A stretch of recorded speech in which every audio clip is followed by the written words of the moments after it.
সাবেক রাষ্ট্রপতি জিয়াউর রহমান ৪৫ বছর পর গ্রেপ্তার মুজাফফর ইস্যুতে বেরিয়ে এলো এক রহস্যময় চরিত্র, যার নাম ফারুক। 111-এর কুশীলব সেনা কর্মকর্তা মাসুদ উদ্দিন চৌধুরীর মোবাইলের ফরেনসিক করতে গিয়ে মিলেছে শহীদ প্রেসিডেন্ট জিয়াউর রহমান হত্যায় জড়িত মুজাফফরের লুকিয়ে থাকার ক্লু। রাষ্ট্রপতি জিয়াউর রহমান হত্যাকাণ্ডে জড়িত সাবেক সেনা কর্মকর্তা মুজাফফরের বিচার প্রক্রিয়া সামরিক আইনই হবে বলে জানিয়েছেন স্বরাষ্ট্রমন্ত্রী সালাউদ্দিন আহমদ। মেজর মুজাফফরের সাথে কথা হতো। কে এই ফারুক? নতুন করে যার নাম আসছে আলোচনায়। মেজর মুজাফফর গ্রেফতারের পর একের পর এক চাঞ্চল্যকর তথ্য উঠে আসছে।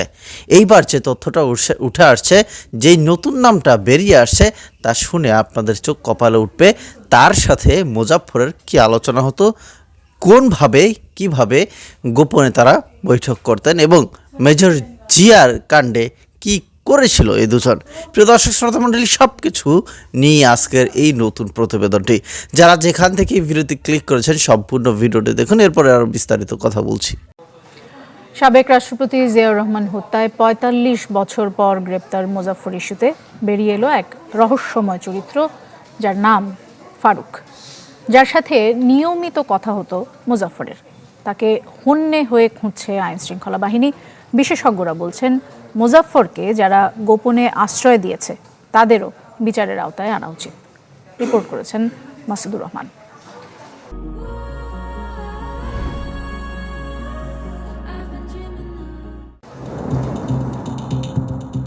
সাবেক রাষ্ট্রপতি জিয়াউর রহমান হত্যাকাণ্ডে ৪৫ বছর পর গ্রেপ্তার হন পলাতক সাবেক সেনা কর্মকর্তা মুজাফফর। 111-এর অন্যতম কুশীলব মাসুদ উদ্দিন চৌধুরীর সাথে কথোপকথনের সূত্র ধরে গেল শুক্রবার তাকে গ্রেপ্তারের বিষয়ে বিস্তারিত সংবাদ প্রচার করে চ্যানেল 24। মাসুদ উদ্দিন চৌধুরীর 2 বছরের ফোনের সিরিয়ার নথি পর্যালোচনা করে বেরিয়ে এলো এক রহস্যময় চরিত্র, যার নাম ফারুক। কে এই ফারুক? বিভিন্ন নথি পর্যালোচনা করে জানা গেল তিনি মাসুদ উদ্দিন চৌধুরীর পিএস, যাকে হন্যে হয়ে খুঁজছে আইন শৃঙ্খলা রক্ষাকারী বাহিনী। জিয়া হত্যায় জড়িত মুজাফফরের সাথে কথা হতো এই ফারুকের। গ্রেফতারকৃত সাবেক মহাপরিচালকের সাথে ব্যক্তিগত বা পার্সোনাল অ্যাসিস্ট্যান্ট হিসেবে কাজ করেছেন। আমরা সেটা নিয়ে কাজ করছি এবং নট অনলি উনি, এছাড়াও আমাদের বেশ কিছু অনাবিষ্কৃত ক্যারেক্টার আছে, আরও 6 জন। সেই সকল বিষয়ে আমরা কাজ শুরু করেছি। বিশেষ করে পাসপোর্ট এবং এনআইডি, যেটাই জন্মসনদ যেটাই হোক না কেন, সব কিছু ছিল ছদ্মনামে। এই ছদ্মনামগুলো বা কীভাবে তারা এতদিন লুকায়িত ছিল, এই সকল বিষয়ে অধিকতর তদন্ত চলছে। মুজাফফরকে কারা এতদিন গোপনে আশ্রয় দিয়েছে, কারাই বা হিন্দু মুসলমান পরিচয়ে বানিয়ে দিল জাতীয় পরিচয়পত্র ও পাসপোর্ট, এমন সব প্রশ্নের সুরাহা হওয়া দরকার বলে মনে করেন বিশেষজ্ঞরা। এই ঘাতকের ক্ষেত্রে আমরা যেটা বুঝতে পারছি যে দীর্ঘ সময় তিনি আত্মগোপনে থেকেছেন, মানে তাকে সেই আত্মগোপনে থাকার পরিবেশ তৈরি করে দেওয়া হয়েছে। তাহলে সেই পরিবেশ যারা তৈরি করে দিল, আত্মগোপনে থাকার পরিস্থিতি যারা তৈরি করে দিল, এদেরকেও শনাক্ত করা প্রয়োজন, এদেরকেও বিচারের মুখোমুখি করা প্রয়োজন বা বিচারের আওতায় আনা প্রয়োজন। জিয়াউর রহমান হত্যায় জড়িত ৪৫ বছর পর গ্রেপ্তার মুজাফফরকে রোববার চট্টগ্রাম থেকে ঢাকায় আনা হয়। চলছে তদন্ত। মাসুদুর রহমান, চ্যানেল 24, ঢাকা।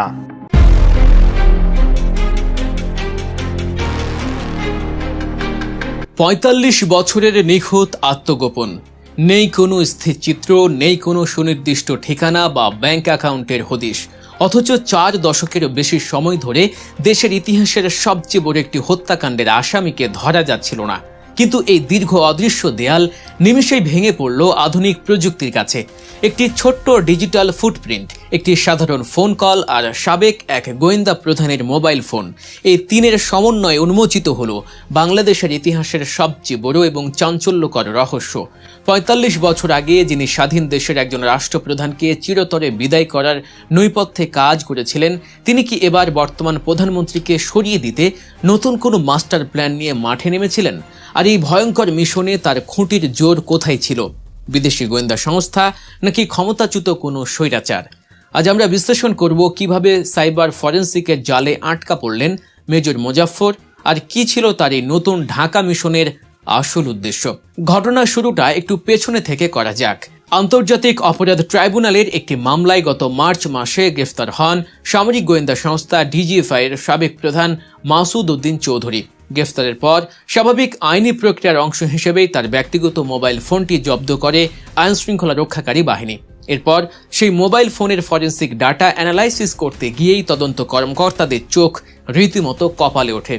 বেরিয়ে আসে এমন এক চাঞ্চল্যকর তথ্য যা পুরো দেশের পলিটিক্যাল এবং ইন্টেলিজেন্স ল্যান্ডস্কেপকে কাঁপিয়ে দেওয়ার জন্য যথেষ্ট। ফরেন্সিক ল্যাবে মাসুদ উদ্দিন চৌধুরীর ফোনের ডাটা রিকভারি করার পর গোয়েন্দারা একটি অদ্ভুত প্যাটার্ন লক্ষ্য করেন। তার কল লিস্ট এবং মেসেজিং অ্যাপগুলোতে জন্ডো নামের একটি ছদ্মনামেই কন্ট্যাক্ট থেকে নিয়মিত যোগাযোগ করা হতো। বিশ্লেষণে দেখা গেছে গত 2 বছর ধরে এই জন্ডো নামের রহস্যময় ব্যক্তির সাথে মাসুদের অত্যন্ত নিবিড় যোগাযোগ ছিল। বিষয়টি আরও সন্দেহজনক হয়ে ওঠে যখন মাসুদের গ্রেফতারের পরেও এই জন্ডো থেমে থাকেনি। যে মাসুদের ব্যক্তিগত সহকারী ফারুকের সাথেও নিয়মিত যোগাযোগ রক্ষা করে চলছিল। কিন্তু কে এই জন্ডো? কেনই বা সে একজন সাবেক ইন্টেলিজেন্স চিফের সাথে এত গোপন কোড ব্যবহার করে কথা বলতো? গোয়েন্দারা সর্বাধুনিক ওপেন সোর্স ইন্টেলিজেন্স এবং সিআইডির অ্যানালাইসিসের মাধ্যমে অবশেষে নিশ্চিত হন যে এই জন্ডো আর কেউ নন। তিনি হলেন ৪৫ বছর ধরে ফেরার থাকা সেই মেজর মোজাফফর। ফরেন্সিকের বিশেষজ্ঞদের বিশ্লেষণ অনুযায়ী মোজাফফর বিদেশি বিভিন্ন থার্ড পার্টির অ্যাপ্লিকেশন যেমন হোয়াটসঅ্যাপ এবং ভাইবারের অত্যন্ত সিক্রেট কিছু গ্রুপ ব্যবহার করতেন। গ্রুপগুলো ছিল সম্পূর্ণ বেনামি এবং সেখানে বিক্ষিপ্ত কিছু ইংরেজি কোড ব্যবহার করা হতো। কিন্তু ডিজিটাল দুনিয়ায় অপরাধীরা যতই সতর্ক হোক না কেন, টেলিকম অপারেটরদের অ্যান্ডিং সাইট থেকে এক্সপোর্ট করা ডাটা কখনো মিথ্যা বলে না। এই কল ডাটা রেকর্ড বা সিডিআর এর মধ্যে কেবল ভয়েস কলই ছিল না, এর সাথে এসএমএস, কন্টেন্ট, ভৌগোলিক অবস্থান, বিটিএস টাওয়ারের সিগন্যাল এবং অফলাইন অনলাইন মুভমেন্ট অত্যন্ত পুঙ্খানুপুঙ্খভাবে উঠে আসে। আর এই সূত্র ধরেই সিআইডি খুঁজে পায় সেই মেজরের মেয়েকে, যিনি একটি টেলিকম কোম্পানিতে কর্মরত ছিলেন। তার মেয়েকে অনুসরণ করেই শেষ পর্যন্ত গোয়েন্দারা পৌঁছে যান মেজর মোজাফফরের গোপন আস্তানা পর্যন্ত। এই গ্রেফতারের ঐতিহাসিক গুরুত্ব বুঝতে হলে আমাদের ফিরে যেতে হবে 1981 সালের 30 মে। চট্টগ্রামের সার্কিট হাউসে ঘটে যায় বাংলাদেশের ইতিহাসের সবচেয়ে মর্মান্তিক ট্র্যাজেডি। তৎকালীন রাষ্ট্রপতি জিয়াউর রহমানের সেই আকস্মিক হত্যাকাণ্ড পুরো দেশকে এক গভীর শূন্যতার দিকে ঠেলে দিয়েছিল। সেই কালো রাতে সার্কিট হাউসের রাষ্ট্রপতির খুব কাছেই অবস্থান করছিলেন এই মেজর মোজাফফর। তিনি ওই হত্যা মামলার 6 নম্বর আসামি ছিলেন। কিন্তু পরবর্তীতে সামরিক আদালতে বিচার প্রক্রিয়া শুরু হওয়ার ঠিক আগেই অত্যন্ত সুকৌশলে তিনি গায়েব হয়ে যান। দীর্ঘ ৪৫ বছর পর সেই পলাতক মোজাফফর আজ ঠিকই সেনা হেফাজতে বন্দী। তবে গোয়েন্দাদের অবাক করেছে মোজাফফরের সাইবার আচরণের অদ্ভুত পরিবর্তন। বিশ্লেষণে দেখা গেছে বিগত ফ্যাসিবাদী সরকারের আমলে মোজাফফর এবং মাসুদের মধ্যকার যোগাযোগটি ছিল অনেকটাই ওপেন। তারা এতটাই ওভার কনফিডেন্ট ছিলেন যে কেবল অনলাইন অ্যাপেই নয়, জেনারেল লাইন টেলিফোনেও তারা নিয়মিত কথা বলতেন। তৎকালীন প্রশাসনের ছত্রছায়ায় তারা নিজেদের ধরা ছোঁয়ার বাইরে মনে করতেন। কিন্তু 5ই আগস্টের রাজনৈতিক পট পরিবর্তনের পর তাদের সেই সাইবার আচরণ পুরোপুরি বদলে যায়। মোজাফফর যখন নিজের ডিজিটাল আইডেন্টিটি লুকাতে হাই অ্যান্ড ভিপিএন ব্যবহার করতে শুরু করেন এবং ছদ্মনামের আড়ালে পুরোপুরি হাইড হয়ে যাওয়ার চেষ্টা করেন, কিন্তু ততদিনে যা ক্ষতি হওয়ার তা হয়ে গেছে। আগের সেই 2 বছরের ওপেন সিডিআর ডাটাই মূলত গোয়েন্দাদের হাতে তার আসল লোকেশন তুলে দেয়। এখন সবচেয়ে বড় প্রশ্ন হলো, বাবার পর এবার কি বর্তমান প্রধানমন্ত্রী তারেক রহমানকেই দুনিয়া থেকে শেষ করতে দেশে এসেছিলেন খুনি মোজাফফর? 2026 সালের নির্বাচনের পর দেশের রাজনৈতিক মানচিত্র সম্পূর্ণ পাল্টে যায়। প্রধানমন্ত্রী হিসেবে তারেক রহমানের স্বদেশ প্রত্যাবর্তন এক নতুন যুগের সূচনা করে। কিন্তু এত বিপুল জনপ্রিয়তার পরেও একটি অদৃশ্য বিপদের কালো ছায়া যেন প্রতিনিয়ত তাড়া করে বেড়াচ্ছিল এই নেতৃত্বকে। অতি সম্প্রতি এলডিপির চেয়ারম্যান কর্নেল অবসরপ্রাপ্ত অলি আহমেদ প্রকাশ্যেই জনসভায় অত্যন্ত কড়া ভাষায় একটি শঙ্কা প্রকাশ করেছিলেন। তিনি স্পষ্টভাবে জানিয়েছিলেন, যে কোনো মুহূর্তে বর্তমান প্রধানমন্ত্রীকে চিরতরে সরিয়ে দেওয়ার একটি গভীর ষড়যন্ত্র চলছে। ক্ষমতার স্বার্থে তিনি প্রধানমন্ত্রীকে ঢাকার বাইরে রাত্রি যাপন করতেও কঠোরভাবে নিষেধ করেছিলেন।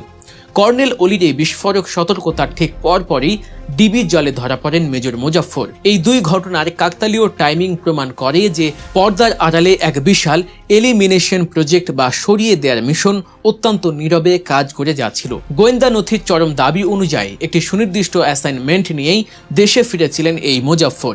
তার মূল উদ্দেশ্যই ছিল যে কোনো মূল্যে প্রধানমন্ত্রী তারেক রহমানকে সরিয়ে রাষ্ট্রপতি জিয়াউর রহমান হত্যাকাণ্ডে জড়িত সাবেক সেনা কর্মকর্তা মোজাফফরের বিচার প্রক্রিয়া সামরিক আইনই হবে বলে জানিয়েছেন স্বরাষ্ট্রমন্ত্রী সালাউদ্দিন আহমদ। দুপুরে বিজিবি সদর দপ্তর পরিদর্শন শেষে তিনি আরও বলেন, মিয়ানমার সীমান্তে সরকার 109 কিলোমিটার কাঁটাতারের বেড়া নির্মাণের প্রস্তাব বিবেচনা করছে। মোহাম্মদ সোহাগ বিশেষের রিপোর্ট। স্বরাষ্ট্রমন্ত্রীর দায়িত্ব নেয়ার পর সোমবার প্রথমবারের মতো সীমান্তরক্ষী বাহিনী বিজিবির সদর দপ্তর পরিদর্শন করেন সালাউদ্দিন আহমেদ। এ সময় তিনি বিজিবির সদস্যদের সাথে মতবিনিময় সভা করেন, পিলখানায় গাছের চারাও রোপণ করেন। বিজিবির সদস্যদের সাথে মতবিনিময় শেষে সাংবাদিকদের প্রশ্নের জবাবে স্বরাষ্ট্রমন্ত্রী জানান, সীমান্তে নজরদারি ও দক্ষতা বাড়াতে শীঘ্রই এই বাহিনীতে যুক্ত হতে যাচ্ছে শক্তিশালী ডগ স্কোয়াড। সীমান্ত নিরাপত্তা ও বর্তমান ভূ রাজনৈতিক প্রেক্ষাপটে বাংলাদেশ মিয়ানমার সীমান্তে শীঘ্রই কাঁটাতারের বেড়া দেওয়ার সিদ্ধান্তের কথাও জানান তিনি। এছাড়া ল্যান্ডমাইন নিষ্ক্রিয় করার জন্য আধুনিক সরঞ্জাম কেনার প্রক্রিয়াও চলছে বলেও জানান স্বরাষ্ট্রমন্ত্রী।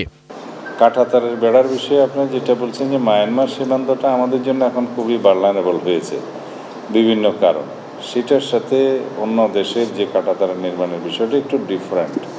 ভারত থেকে পুষিন চেষ্টা নিয়ে স্বরাষ্ট্রমন্ত্রী স্পষ্ট জানিয়ে দেন, একজন অবৈধ অনুপ্রবেশকারীকেও দেশে ঢুকতে দেয়নি সরকার।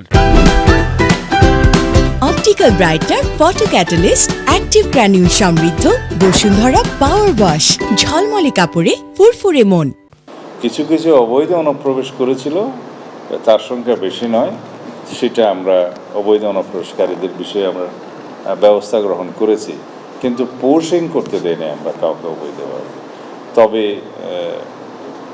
West Bengal government newly elected হওয়ার পরে ওখানে রাজ্য মানে প্রদেশের যে নির্বাচিত সরকার, তাদের কিছু কিছু পলিটিক্যাল এজেন্ডার কারণে তারা এটা হয়তো প্রদর্শন করতে চেয়েছে, সেই বিষয়ে আমাদের বক্তব্য নাই। আমরা কথা বলবো কেন্দ্রীয় সরকারের সাথে। সাবেক রাষ্ট্রপতি শহীদ জিয়াউর রহমানের হত্যায় সামরিক আদালতে মৃত্যুদণ্ড পাওয়া সাবেক সেনা কর্মকর্তার বিচার কোন প্রক্রিয়ায় হবে সেটিও স্পষ্ট করেন তিনি। সেনা সদস্যদের বিষয়ে মিলিটারি অ্যাক্ট প্রযোজ্য এবং কো-অ্যাকিউজদের বিষয়ে যেটা ট্রায়াল হয়েছে সেটা সেনা আইনে হয়েছে, জেনারেল কোর্ট মার্শাল হয়েছে সম্ভবত। সে একই ব্যক্তি, একই কো-অ্যাকিউজ, সে পলাতক ছিলেন তিনি, এখন তাকে ধরা হয়েছে এবং আমরা সেনাবাহিনীর কাছে হস্তান্তর করেছি। তারা তাদের বিধি মোতাবেক জেনারেল কোর্ট মার্শাল গঠন করে সেই বিষয়ে ব্যবস্থা নেবেন। যদি সিভিল কোর্টের কোনো বিষয় থাকে আইনানুগভাবে, সেটা তখন পরীক্ষা নিরীক্ষা করে তারা বলবে। সীমান্তরক্ষী বাহিনীকে আধুনিক করতে সরকার প্রতিশ্রুতিবদ্ধ বলেও জানান স্বরাষ্ট্রমন্ত্রী সালাউদ্দিন আহমেদ। মোহাম্মদ সোহাগ বিশ্বাস, এটিএন নিউজ। মণ্ডলী, আশা করছি আজকের এই ভিডিওটি দেখার পর আপনাদের অনেক প্রশ্নের উত্তর আপনারা পেয়ে গেছেন। একের পর এক চাঞ্চল্যকর তথ্য কিন্তু বেরিয়ে আসতেছে মেজর মোজাফফরকে গ্রেফতার করার পর, এবং তাকে যে রিমান্ডে নেওয়া হয়েছে সে রিমান্ডেও তিনি কিন্তু অনেক তথ্যই স্বীকার করছেন। দেখেন, আপনি যত আগেই যত নিচে বা যত গোপনে আপনি অপরাধ করেন না কেন, সেই অপরাধ একদিন না তো একদিন সেটা কিন্তু ধরা পড়ে। তেমনইভাবে ঠিক মেজর জিয়া হত্যাকাণ্ডে মেজর মোজাফফর যে আসল প্রধান আসামি ছিলেন সেইটার কিন্তু উদ্ঘাটন হয়ে গেছে এবং তার বিচার ইতিমধ্যে শুরু হয়ে গেছে। এবং রাষ্ট্রপতি বর্তমানে প্রেসিডেন্ট আছেন, তো তিনি আসলে কি অ্যাকশন নেবেন এইখান থেকে। এবং আমরা দেখেছি স্বরাষ্ট্রমন্ত্রী তিনিও কিন্তু এই কথা বলেছেন যে এই মেজরের বিচার হবে আইনি প্রক্রিয়ায়, তার বিচার কঠিন বিচারই হতে যাচ্ছে। তো যাই হোক, আপনাদের মতামত থাকলে লিখবেন আমাদের কমেন্ট বক্সে। ভিডিওটি ভালো লাগলে শেয়ার করবেন বরাবরের মতোই।